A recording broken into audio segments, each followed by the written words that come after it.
Olá pessoal, tudo bem? Meu nome é Edgar Gorgel.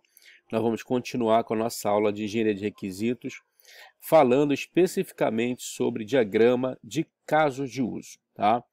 Então, o diagrama de casos de uso, ele é uma ferramenta muito importante para que você possa documentar todas as funcionalidades que você tem no teu sistema, tá? Você consegue visualizar, especificar e documentar o comportamento dos vários elementos que você tem no teu diagrama, ok? Nós temos uma definição aqui que é muito interessante do Bush, né, que diz o seguinte: um diagrama de casos de uso é um diagrama que mostra um conjunto de casos de uso e atores e seus relacionamentos.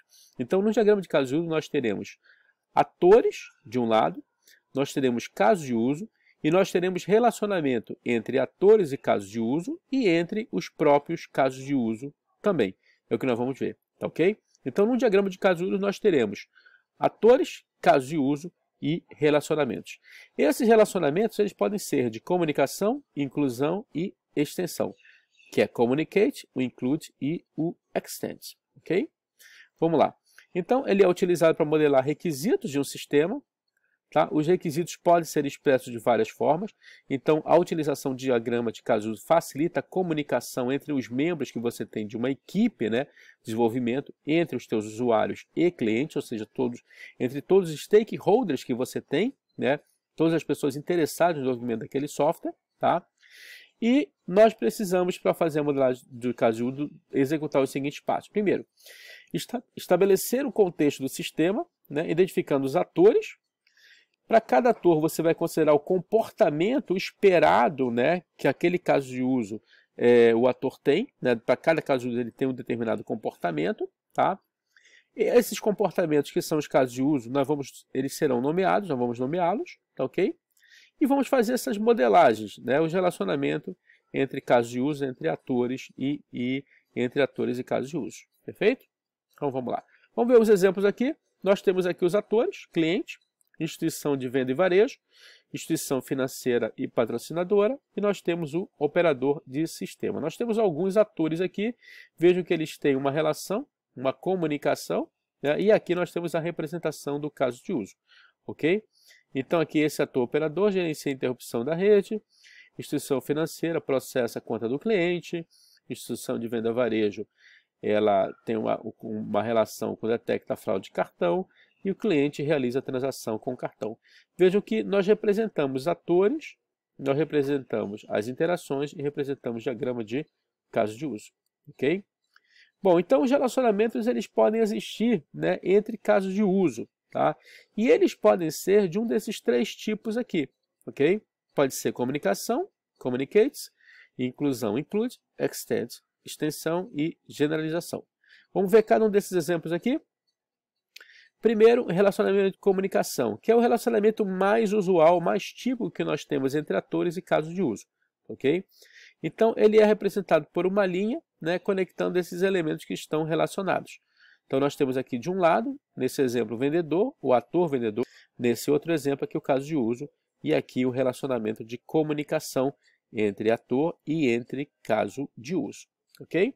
Nós vamos ver agora o relacionamento de inclusão.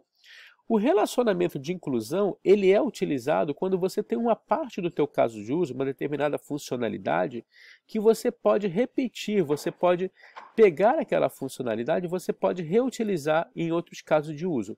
Então, isso quer dizer que o teu caso de uso, quando você utiliza o relacionamento de inclusão, ele inclui a utilização de determinado caso de uso. Ele inclui aquela funcionalidade. É uma forma de você poder reutilizar o caso de uso.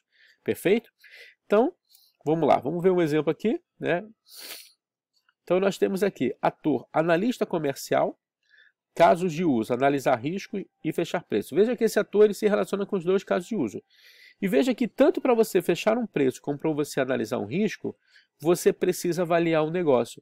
Então, esse caso de uso está sendo utilizado tanto pelo analisar risco como fechar preço. Então, ele inclui. Então, ele tem um include aqui, um relacionamento de inclusão, né, que é uma setinha aqui tracejada. Então, isso quer dizer que para você fechar preço, necessariamente você precisa incluir esse caso de uso, que é avaliar negócio, ou seja, você precisa avaliar seu negócio e você precisa também para analisar risco, você precisa incluir também avaliar negócio, que é um outro caso de uso. Perfeito? Vamos passar para o caso de uso de extensão. Então, o relacionamento de extensão indica que o caso de uso de origem estende o caso de uso de destino. Então, vejam lá, vamos ver um exemplo aqui. Tá? Então, nós temos aqui um sistema, né, de um determinado banco. Ele utiliza a transferência de dinheiro através do caixa eletrônico localizado na agência e do computador remotamente. Tá? Então, nós temos aqui o ator cliente. Ele se relaciona com fechar pedido, inclui o caso de uso validar o usuário, ou seja, toda vez que ele vai fechar pedido, ele precisa validar o usuário, que por sua vez estende validar o usuário para verificar senha ou análise de retina. Isso quer dizer que, quando você está validando o usuário, você pode utilizar o caso de uso verificar senha e você pode também utilizar o caso de uso analisar retina, análise de retina. Vejam que a extensão é diferente da inclusão, voltando aqui na inclusão, que na inclusão diz o seguinte: toda vez que você vai analisar risco, necessariamente você precisa incluir avaliar negócio, ou seja, necessariamente você precisa avaliar negócio. E toda vez que você vai fechar um preço, necessariamente você precisa também avaliar negócio. A extensão, o extend, quer dizer que para validar o usuário, você pode validar por verificar senha, ou você pode validar por análise de retina. Perfeito? E nós temos a generalização e especialização, que a relação é um tipo de entre casos de uso. Né? Nós podemos representar variações tecnológicas, ok? Então eu posso ter aqui o caso de uso, ó, validar, né, usuário, e essa validação de usuário, ela pode ser uma validação através valida o usuário pela digital, ok? Então, essa validação é uma especialização dessa validação valida o usuário. Perfeito, pessoal? Ok? Era isso que eu queria falar para vocês sobre o diagrama de casos de uso. Espero que tenham aproveitado e até a próxima.